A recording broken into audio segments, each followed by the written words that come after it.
What's going on, everybody? So today what we're going to do is we're going to go down here to the furnace and we're going to do a software update on my central boiler Classic Edge 550 HD. So I don't know if this thing actually needs a software update or not, but we're going to try it. I was reviewing some of the stuff. I got to send a water sample. That's going to be in the next video. Got to send a water sample in to get analyzed for my warranty. So figured I'd check the technical guide and see if anything changed. And yeah, it's saying that there's a software update of September 2021. So follow along, should be interesting. I'm learning just like you guys are.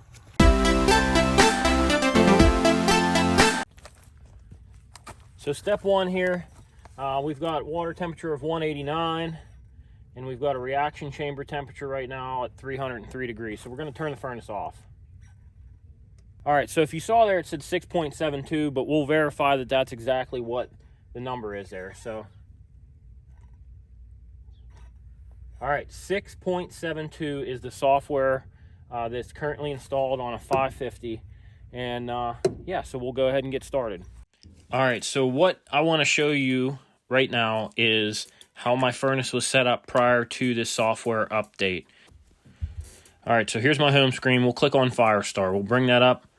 We're going to go ahead and hit the history here. I'm going to show you what the history is. You can see the heartbeat of the furnace. Everything's running somewhat well. I don't know what the what this update's going to go through, so I'm monitoring everything now. We'll hit back. We're going to go up to the top left and click those three dash marks and hit furnace settings. Right here, you will see the idle air pulse timeout is 15 minutes. The minimum idle pulse duration is 90 seconds. And then the idle pulse temp target is 200 degrees. So what that's telling me is as long as the furnace gets up over 200 degrees off of an idle air pulse, it's good. If not, it'll run a little bit longer to get to that target temp. We'll go down. All the other stuff, you can edit it. You can edit temp degrees. You can edit primary air percentage. You can edit all of this stuff. All the other settings. Mine is Wi-Fi enabled right now.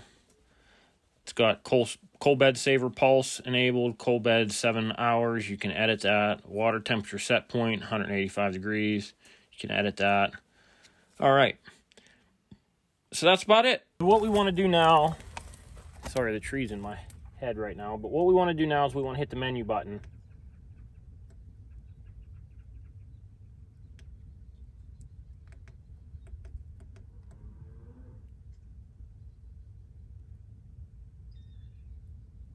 All right, so there's one. We need to toggle to 11. Hit that, and it should say 0. Yep. So what we need to do now is hit 1, and then hit that, and it'll say boot, and then it comes up with these special characters. So you see these special characters? That means it's actually downloading the software update. So we're going to do a quick montage, and you guys can watch this go through the system.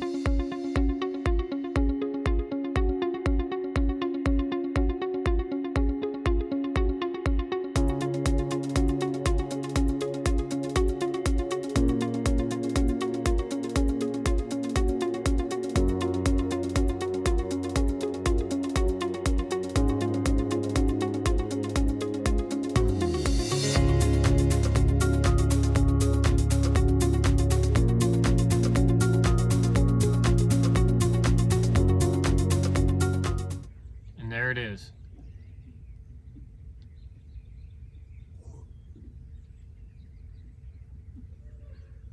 Now the LEDs are cycling through.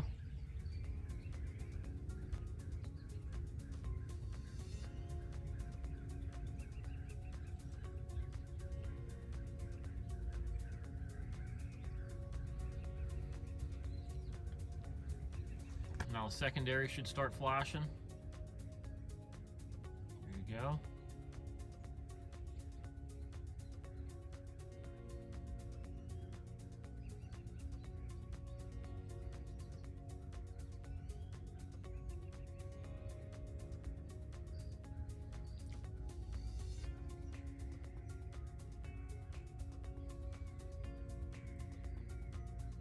we have to wait for the Wi-Fi to catch back up.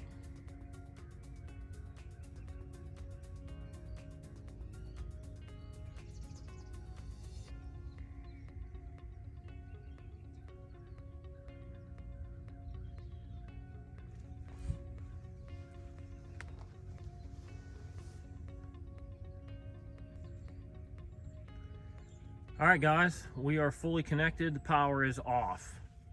On to the next step. All right, so we're going to go ahead and look at the app again to see if anything has changed and if we can edit settings from the app like we used to. All right, here you go. Here's the home screen. We're going to go straight to the top, hit the furnace settings, brings up the furnace settings, and there's a change already. You can see that the water temp is 10. That's right. Idle air pulse is 15. Minimum idle air pulse is 50 seconds, where I have 90, so we're going to go ahead and change that on the furnace. We can't change it from the app anymore. If you see where it used to say edit, now we cannot edit these from the app on my phone. You have to edit them at the furnace. So we're going to go ahead and do that. Yep, can't edit any of that stuff. All right, now what we're going to do is we're going to go ahead and turn this on. All right, so you see it says 6.73, which is the new software for it. I have to select the model, press up. It's not a 350, it's a 550. I'll hit enter. Press up to test primary.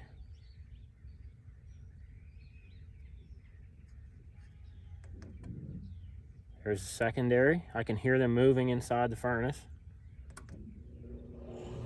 Fan.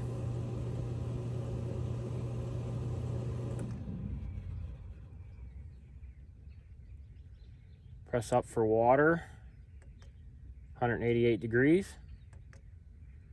Press up for fire.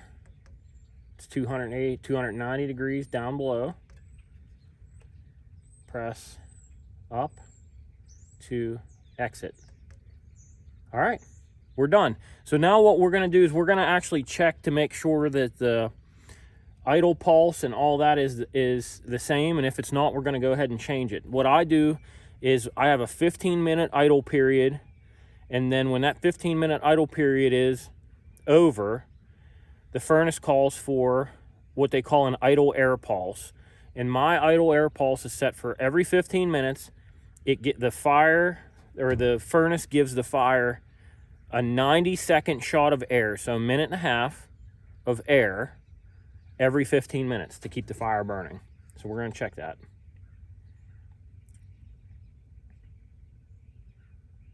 All right, so 1. The temperature differential in my water jacket right now is 10 degrees. So at 175, it calls for heat, and at 185, it shuts off. We're going to keep that the same. All right, so right now we have this set for every 15 minutes. The furnace will give what they call an idle air pulse. This idle air pulse will basically supply the furnace on warm days like today where it's 50 degrees, and it'll keep that fire going. All right, so what we're going to do here is I had my old furnace set for every 15 minutes. It'll give you 90 seconds of air. And that's it. 200 means that's where the idle air pulses stop because the furnace is too hot.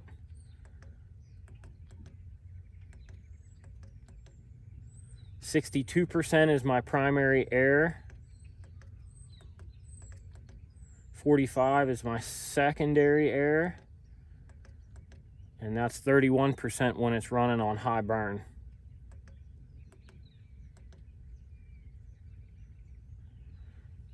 All right, and it's done. We'll let this go back to the home screen. There we go. So we've got 187 degree water temperature right now and 270 degree firebox temperature.